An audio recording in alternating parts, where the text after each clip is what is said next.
Welcome back to IST Decrypt's Deep Learning playlist. Today we are going to discuss backpropagation. What is backpropagation? It's just a way of propagating the total loss back into the neural network to know how much of the loss every node is responsible for, and then updating the weights in such a way that minimizes the loss by giving the nodes with higher error rates lower weights and vice versa.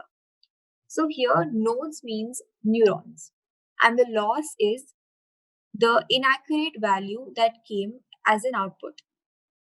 So backpropagation in very simple words means if we didn't get a very accurate output, example, our accuracy is between 30 to 70%, we can improve on it. And that is by going back to the algorithm, working on the neural network, by working on the weights and the biases that we gave to each neuron, and then updating those values, and then again forward propagating, computing a loss function, and then comparing if the output is close to the actual answer or the actual value that we expected. So how does this take place?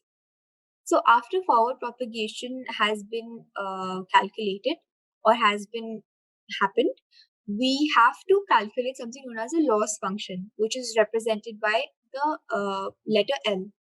Now, this loss function tells us how much of our output is actually close to the actual output value. So, if our algorithm is supposed to identify a dog's image as a dog and a cat's image as a cat, how much of the output is actually accurate is what we mean by the loss function.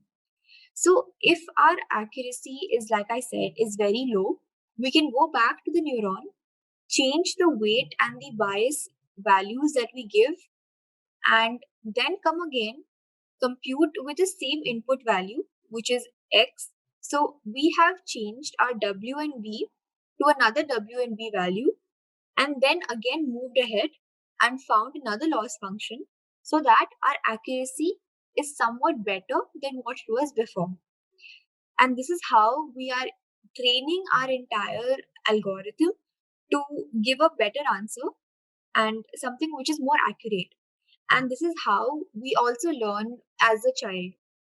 As a child, we are taught that certain things are meant to be learned in a certain way. And for example, when we're learning the alphabets, as a child, we do get confused. So once we are told that this is the inaccuracy in our answer, we go back, learn it again, and come and then recite it or tell what we've understood. So this is what exactly this algorithm does as well.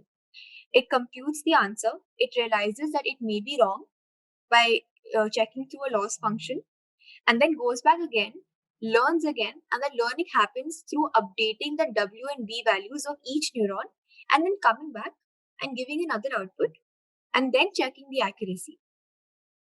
That's about it. Thank you so much for watching.